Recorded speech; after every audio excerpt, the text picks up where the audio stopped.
Hello, welcome to my channel. I'm Cassia Emerald and I'm really excited to see you here. In this episode, we're going to be focused specifically in a new series of videos about the Vedas and the Vedantas and the Upanishads. So I have been thinking about creating a series of videos studying the sacred texts from different cultures and religions. And I would like to start with the Vedas. We are going to be going into a little bit what is Vedas, but more specifically the Upanishads. So Upanishad is a group of texts that they're going to be present in the end of the Veda sacred texts. And they have amazing messages that we can use today to learn a little bit more about spirituality, how to be a better person, how to connect more with nature and the universe, the conscious, whatever name you give it to it.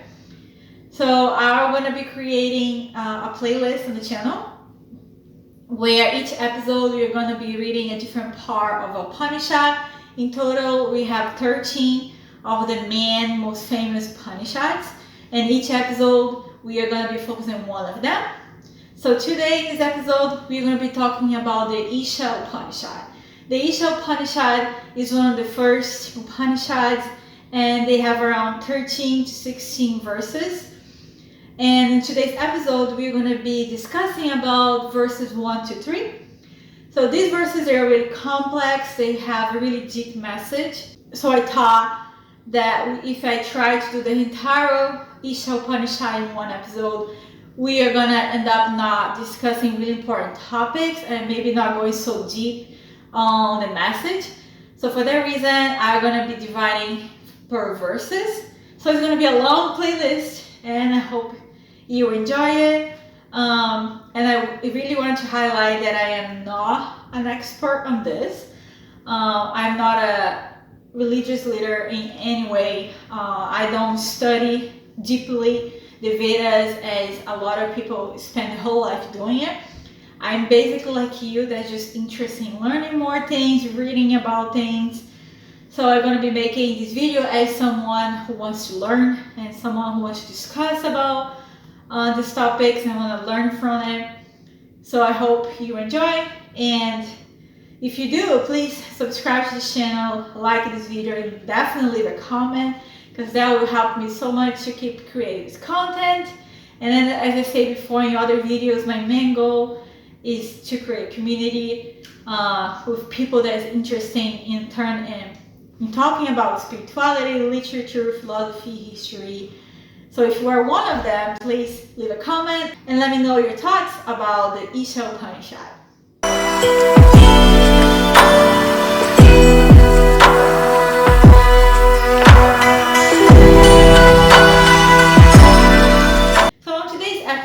We will dive deep into the first popular Upanishad, part of the Vedas sacred scriptures of India.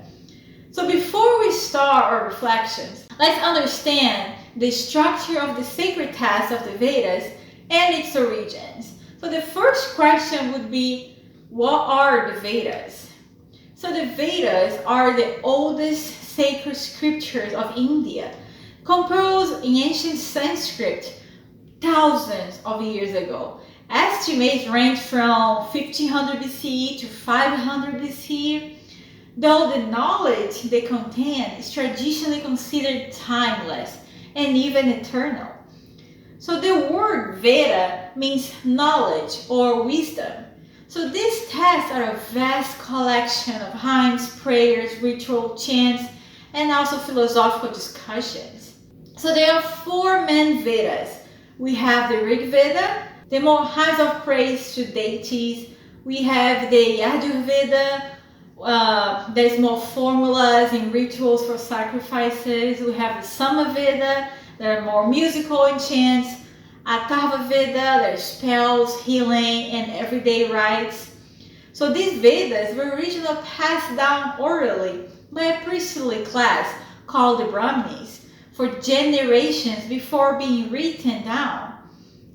So they serve primarily as a manual for rituals and spiritual practice. So now you're probably asking, and what is the Upanishads? So the Upanishads are a special part of the Vedic literature that comes at the end of these Vedas. So this is why they are often called the Vedanta, what literally means the end of Vedas. So the word Upanishad means sitting down near, implying the intimate transmission of spiritual wisdom from teacher to students. So unlike the early Vedic texts focused more on ritual and external sacrifice, the Upanishads are going to explore the inner meaning of existence, the nature of the ultimate reality, Brahman, the self, Atman, and the path to spiritual liberation, moksha. So they're going to mark a philosophical and also mystical turning point in Indian thought. And there are over 200 Upanishads, but about a dozen or so are considered principal or major Upanishads because of their early composition and their philosophical depth. So the 13 principal Upanishads we are going to be studying in this series, and they are among the most fundamental texts in Indian culture. And you also heard about the term Vedanta. So what Vedanta means? So Vedanta can mean both a philosophical school and a spiritual tradition that arise directly from the teachings of the Upanishads. So Vedanta means anta, end of the Vedas. So indicating it is a culmination of the Vedic knowledge. So Vedanta systemizes and interprets the teaching of the Upanishads, focusing on understanding the nature of reality, consciousness, and also liberation. So different Vedanta schools vary in the interpretations. We have the Advaita that believes in non-dualism, which teaches that Atman and Brahman are one and the same. We have the Visishtadeva and the Dvaita, which are going to present more dualistic or qualified non-dual views. And you're probably thinking, who wrote all those sacred texts? So the Upanishads are anonymous compositions, traditionally said to be revealed wisdom, shruti, heard by ancient sages called rishis or seers during deep meditation or spiritual insight. So these rishis are considered the authors in the sense that they transmit the profound truths, but the texts themselves are not attributed to any single person. So the composition of the principal Upanishads likely took place between roughly 800 BCE and 400 BCE, overlapping with the later Vedic period and early classical Indian philosophy. However, because they were oral teachings passed down through generations, their origins may be even older. Long ago, in a grand hall filled with kings, sages, and priests, a great sacred ritual, the yajna, was underway. This fire ceremony meant to bring blessings and prosperity was hosted by Daksha, a powerful king known for his pride and adherence to the worldly power. But conspicuously absent from this assembly was Lord Shiva, the ascetic yogi, the embodiment of the eternal spirit beyond all worldly ties. Shiva's wife, Sati, Daksha's daughter, had not been invited to the celebration. Despite the insult, Sati chose to attend, hoping to heal the divide. But instead, she faced humiliation and rejection. Overwhelmed by grief and heartbreak, Sati surrendered herself to the fire, choosing to leave her physical form rather than live in a world divided by ego and pride. So when Shiva learned of her sacrifice, a fierce storm of sorrow and wrath rose within him. So the Lord of renunciation, the embodiment of detachment and supreme consciousness, withdrew from the world. He retreated into deep meditation and solitude, turning away from the very attachments that caused this suffering. So I would like to start introducing the Isha Upanishad, sharing this story about Lord Shiva, Because this story is more than ancient myth. It is totally a living teaching about the tension that exists between the ego that divides and the spirit that will unite. So between attachment and true freedom. So this story definitely invites us to ask, how often do we cling to things, status, relationships, desires? That cloud of awareness of the deeper unity within yourself and all life. So the Isha Upanishad begins by inviting us to see beyond these veils, to recognize the one spirit pervading all, and to live free from desire and ego, just as Shiva teaches us through his detachment. So let us begin our journey into the Isha Upanishad, exploring its first verses and the timeless wisdom they offer for living a life of freedom but also unity. So the Isha Upanishad is one of the shortest yet most profound of the principal Upanishads. And according to Sri Aurobindo, it is structured in 4 movements of thought. So in this episode, we will begin with the first movement, which lays the foundation for everything that will follow. That is a deep look into the eternal spirit, the rule for divine life, and the consequence of spiritual ignorance. So today, as I said before, we're going to be focused on verses 1 to 3, guided by Sri Aurobindo's expansive and intricate commentaries. Open quotes.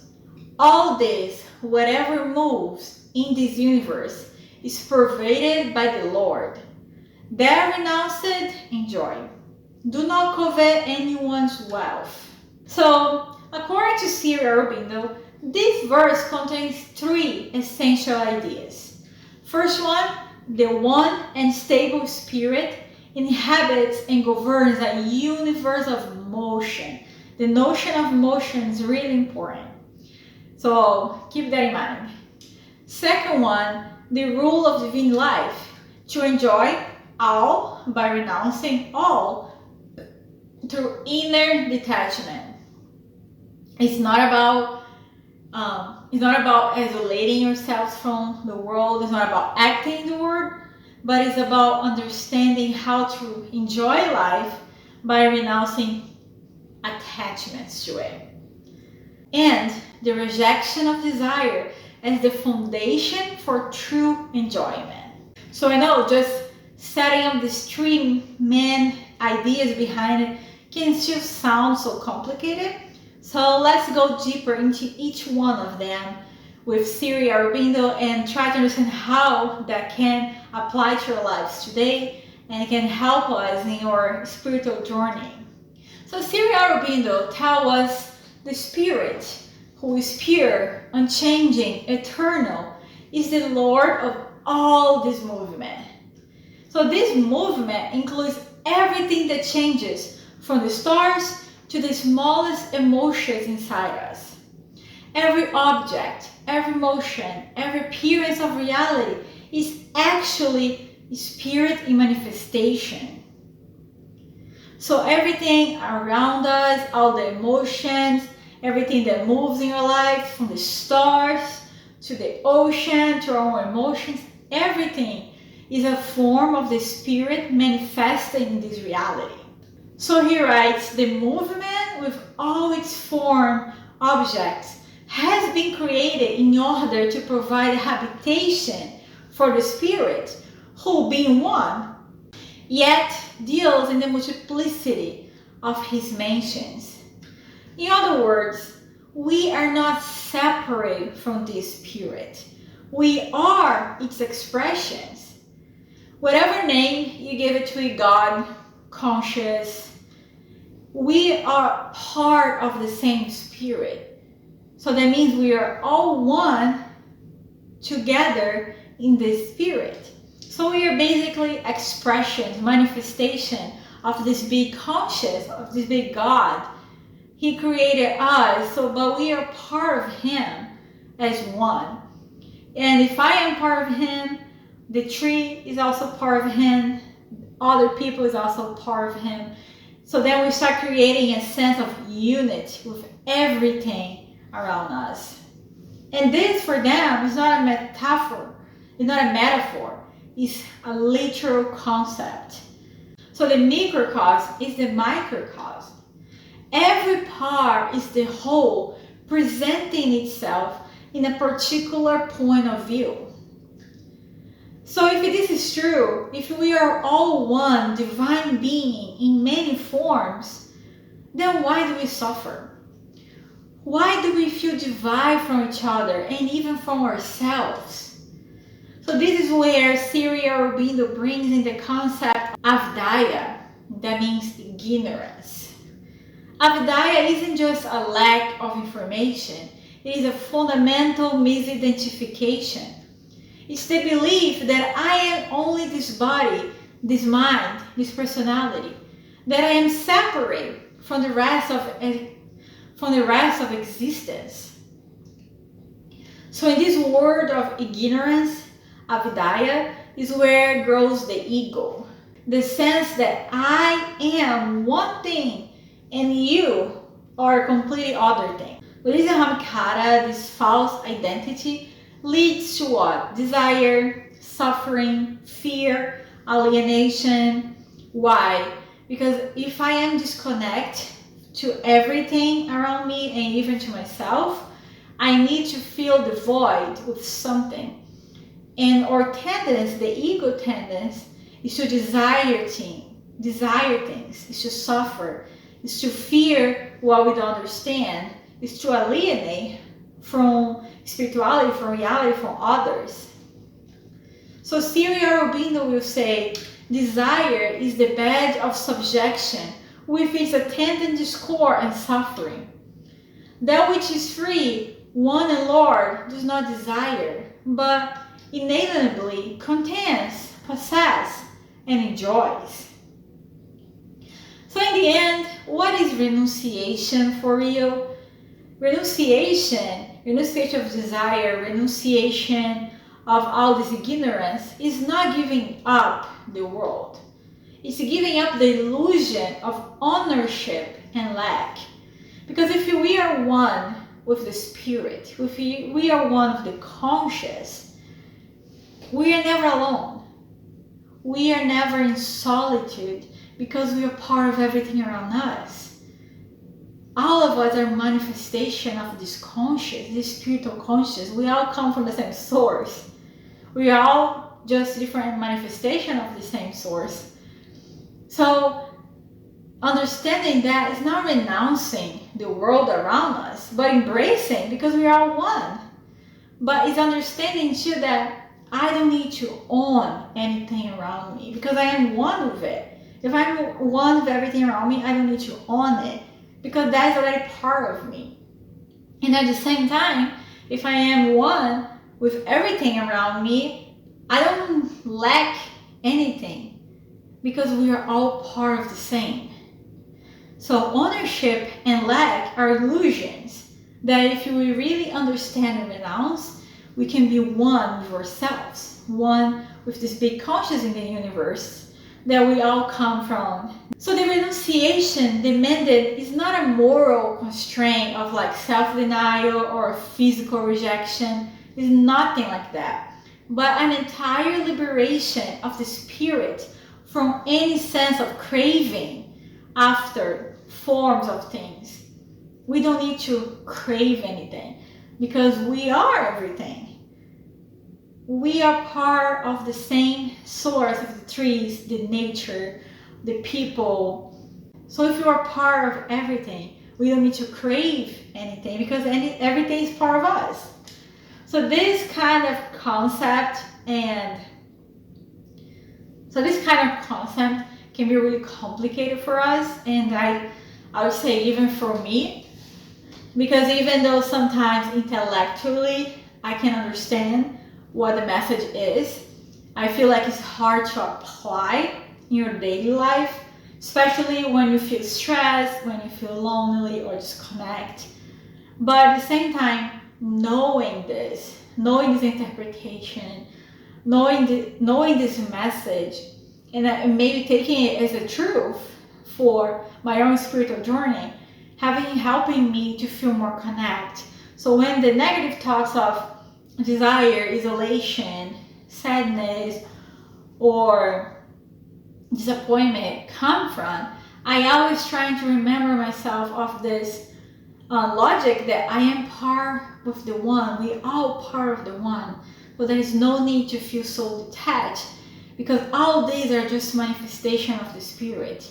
All these emotions are just manifestation. They are not the truly me, the truly higher self version of me, the spirit behind all the ego. They're just manifestation of the ego. They're just manifestation of the spirit in the shape of the ego. So when we transcend the ego, we realize we already possess everything, because we are one with the whole. We enjoy not through clinging, but through oneness, with the enjoyment of others, of nature, and of the divine itself. We can just enjoy all the expressions and recognize them part of us. So for us to understand a little bit this concept of ego and why ego is something that we should not be attaching to, I would like to talk a little bit about the idea of transpersonal psychology. So for this version of psychology, the ego is not dismissed, but rather understood as a necessary developmental structure that must eventually be transcended for deeper spiritual realization.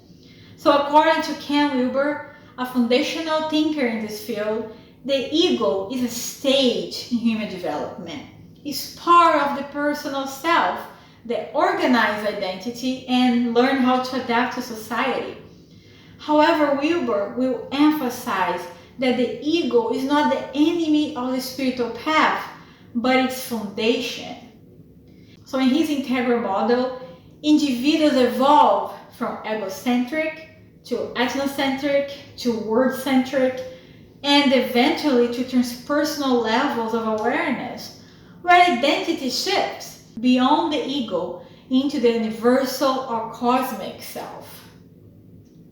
Stanislav Grof, one of the founders of transpersonal psychology, defines the ego as a construct of the conscious mind, shaped by cultural conditioning, personal experience, and biological drives.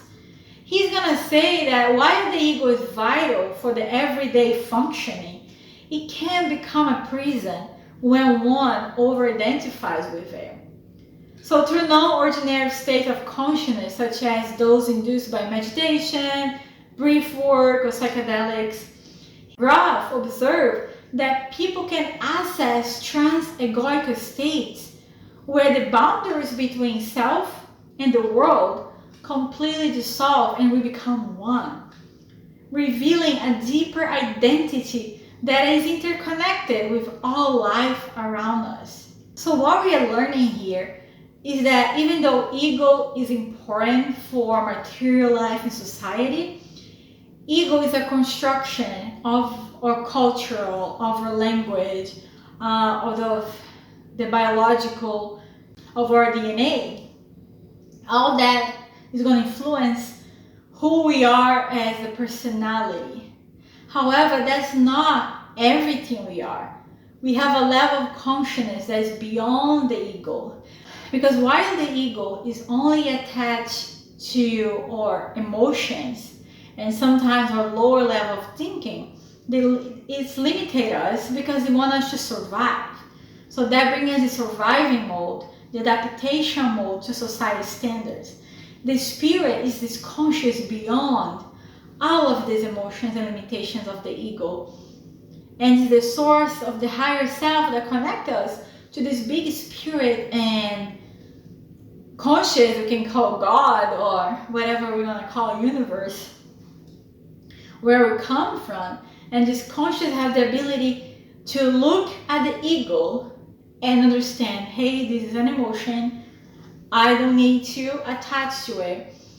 Hey, my personality is bringing me to this direction, but I can rethink, I can learn new ways of living, I can transcend the limitation of these thoughts. So it's interesting to see, for example, Robert Assagioli. He's going to be the creator of psychosynthesis. That's going to be a precursor of the transpersonal psychology, who's going to distinguish between the lower ego or the personal self to the higher self. So he saw the ego as a center of consciousness that can either serve as an obstacle to spiritual growth when it's too fixated on controlling and separation, or as a tool that can be integrated and transcended. So Assagioli emphasized the importance of disidentifying from the ego in order to recognize the true self as the center of pure awareness and will. So that's why we learn from different practice that when we are able to sit and do a brief work or meditation, we detach from the ego, from these constant thoughts and emotions that guide us almost in a robotic way of daily lives. We can detach from all of that and connect to this awareness, this pure awareness that is behind all that. And sometimes some people can have real insights of the situations or emotions they have been struggling to. It's almost like they're connecting to some kind of higher thought that have the answers they are looking for. And that's why for a lot of spiritual practices, when we sit together with ourselves in silence, we can receive intuitions. We can see things in a different way, find answers that we're looking for. And most of the time, the answer we're looking for is already inside of us. So in summary, transpersonal psychology views the ego not as an evil or wrong, but just as limited. It is a necessary vehicle for growth, but one that must eventually be outgrown or integrated into a larger, more inclusive identity. This expanded self-concept allows for the experience of unity, compassion, and non-duality, reflecting the very same spiritual insights described in the Upanishads and the mystical tradition across different cultures. So now, let's go even deeper in verse 2. Open quotes. One should wish to live 100 years doing works here. This is the only way in which action will not bind you. So this verse confronts a common idea that spiritual life means escaping the world and its actions. Most of the times we think, oh, if I'm going on a spiritual journey, I need to isolate myself from society. I need to go to a specific practice where I can have no relationship with people, can become a monk in the middle of the mountains. And it's not about that. So Sri Aurobindo will teach us that actually is the opposite of it. We must embrace life, but without attachments. And this is the trick part. The ability of embrace life in this planethood, acting on life and achieving things in life, but without attaching your mind to it. So the doing of works in this material world and a full acceptance of the term of physical life is just part of its completeness. We are here to act, not to retreat, but our actions must come from the self, not from the ego. So it's not about the action itself, but the intention behind this action. So in the end, what is going to bind us is the karma, is the desire, the identification with the results of our actions. So or we have the ability to act on life and enjoy the action we do, or we are attached to the desire of the results of the action. And that's what can bring us karma. When we do karma, an action in freedom, that we are not so more worried about the results, we are not so worried about the attachments that can come from the action, we are free. We don't have any personal craving. We don't fear any results. So we are not bind to it. We're just acting freely and enjoying. So when we are able to do that, that becomes a divine action. So the goal isn't to stop acting itself, but to act from the right consciousness. Even inaction, sometimes, it is a form of action, it is a decision. And if we are enacting without expecting certain results, can also be a divine action. So the only escape from bondage is through knowledge of the self and offering of all works to this divine intention of just not attachment. So in the Vedas, consciousness is not merely a function of the brain or a function of the mind. It is the very essence of existence itself. It is both the source and the substance of the universe. So the Vedic seers, the rishis, they're going to see consciousness as a fundamental, not derivative, the more primary matter than energy or form. So the consciousness for them is the origin, is the primary matter of everything. So for Vedic philosophy, especially in the Upanishads, consciousness is identified with Brahman, the infinite, eternal, and formless essence that underlines all things. It's the same as our notion of God. So consciousness is God, consciousness is Brahman, and it's present in everything, and everything contains it. So Brahman is pure consciousness, Chit, unlimited by time, space, or even individual identity. Everything in existence, whether it appears animate or inanimate, is pervaded by this universal consciousness. So in the Vedic view, the Atman or the individual self is not separate from Brahma, this big conscious God. Atman, the self, is the same pure consciousness, localized just in the individual being. So when we realize that Atman equals Brahman, we achieve the goal of the Vedic spirituality. It's like we are achieving moksha, a state of liberation, where the individual becomes aware of their ownness with the universal consciousness. They understand they are one with everything and part of everything. So consciousness is not produced by the brain, but rather to the ground of all beings, according to the Upanishads. So consciousness is both universal, Brahman, and individual, Atman. And from that, the true knowledge, Vidya, is the direct realization that our individual consciousness is not separate, but is a wave in the ocean of the universal spirit. And that brings us to the verse number 3. Those who deny the self enter into blind darkness. After death, they fall into the worst states, the words of the asuras. So this verse can sound a little bit scary and sometimes too intense. It's going to speak about consequence, but not punishment. And I think that's really important distinction that we need to make when we are reading about spiritual texts from different cultures, especially the Upanishads. They never talk about the conscious, the universe, God, whatever you call, punishing you, but they talk a lot about the consequence of our actions.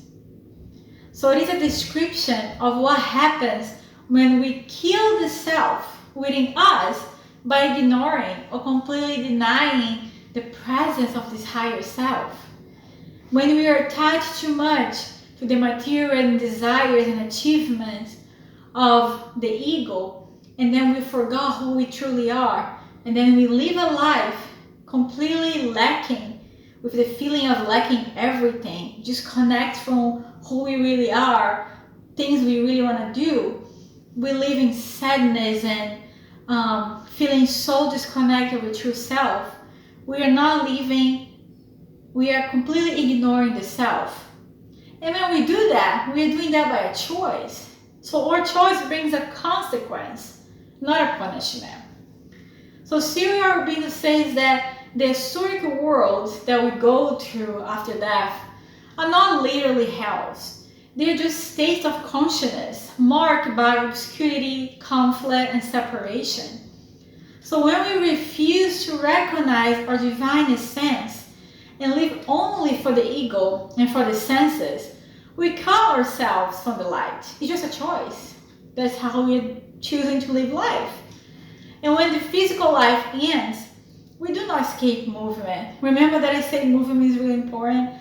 For then, everything around us is a manifestation. And since that, everything is always moving. We go from one state to another state, from one movement to another movement. Nothing never ends. So we simply move into another kind of world. In this world, it's going to reflect our minds. It's going to reflect our level of awareness. Whatever we are attached to, if you're not in the level of pure awareness, but mind attachments, that's where we're going to be. So when we persist in ignorance, we are going to enter states of complete ignorance, darkness, not into the worlds of light or liberated and blissful being. So this is the cost of Avidya. This is the cost of ignorance. But the Isha Upanishad is not trying to scare us. It is just trying to wake us up. So to try to understand this a little bit better, let's talk about the story of Nachiketa and the Lord of Death, Kata Upanishad. So in the Kata Upanishad, we have the story of a young boy named Nachiketa who meets Yama, the god of death. And he's going to ask him the ultimate question: what happens after death? So Yama initially tries to distract him with riches and pleasures, but Nachiketa insists. He wants to know the truth. So Yama finally explains that the soul, Atma, does not die, just moves according to its knowledge, desires, and karma, meaning the consequence of their actions. So some souls want to enter realms of rebirth, others go into unmoving life forms according to their actions and the state of their consciousness. It's just a matter of movement. It's not a punishment. If you are attached to a certain kind of thoughts, you're going to live a life related to that thoughts. And you don't even need to die to understand that. If we live a kind of a life where we have a lot of negative thoughts, our life is going to be attached to it. For example, a simple example, if your life, what is really important for us is a certain type of lifestyle, right? Like we want to travel the world, or we like sports, or we like eating, this is going to be your world. It's just a consequence of what your mind is into. If you want to learn about spirituality, you want to connect to your higher self, you want to spend more time meditating, you're going to live that reality. So whatever your awareness, your conscious is bringing to you, that's the world they're going to create around you. That happens here, and for the Upanishads, that's going to happen after we die.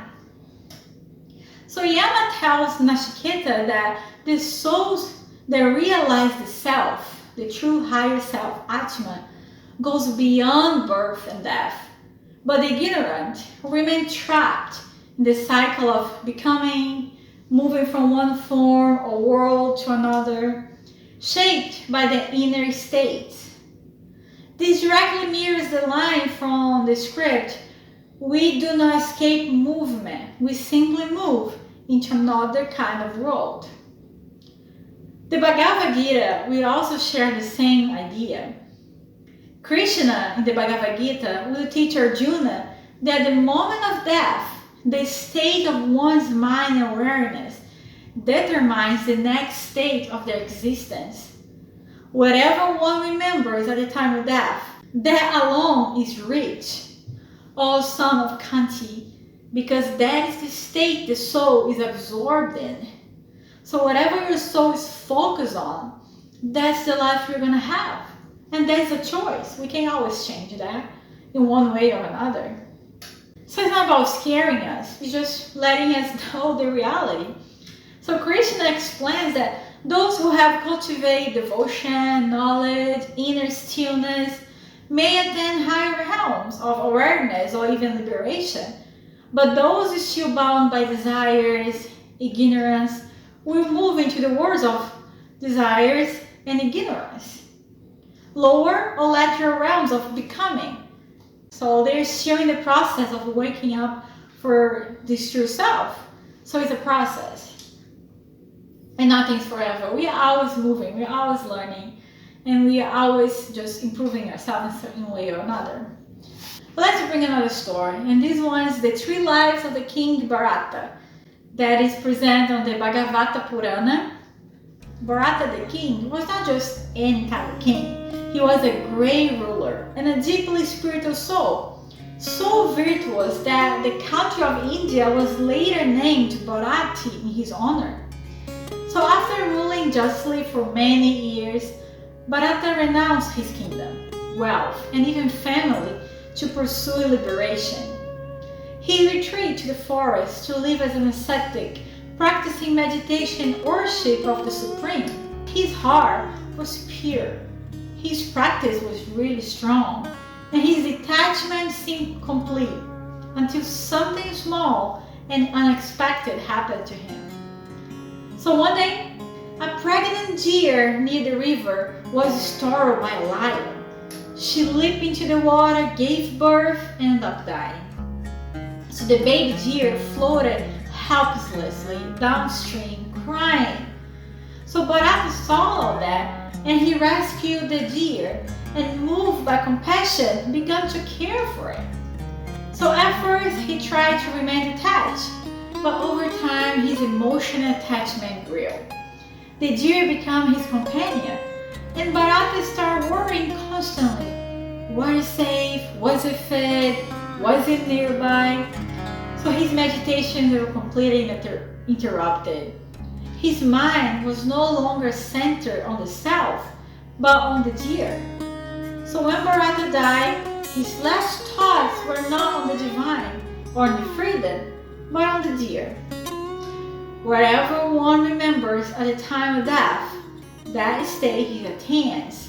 That's what Krishna teaches in the Bhagavad Gita. So because of his attachments, Bharata was reborn as a deer in his next life. But, and this is a really key important part of the story, he retained awareness of his past life because he practiced spirituality really strongly. So as a deer, he lived near sages and avoided distraction, waiting for the karmic effect to pass. Sometimes attachment comes disguised as a love, or care, or even compassion. And what the story is trying to tell us is when we attach so much for these emotions that we end up forgetting about ourselves. We end up loving and caring everything around us, other people, other things, and forgot to love and care about yourself. So you forgot so much about yourself that in your thoughts, in your awareness, you never consider your true self, the things you really want to do, the things that is going to bring you happiness. You forgot all that in the name of these attachments for other things. So we end up attached to people, to roles, to fears, to responsibilities, and we end up slowly forgetting about ourselves, our own truth. And that is going to affect us in this life. That's the most important thing. Even if you don't believe in past life, even if you only believe that this is the only life we have, we should wanting to live that the best way we can. So this story is teaching us to detach from things that separate us from our true happiness.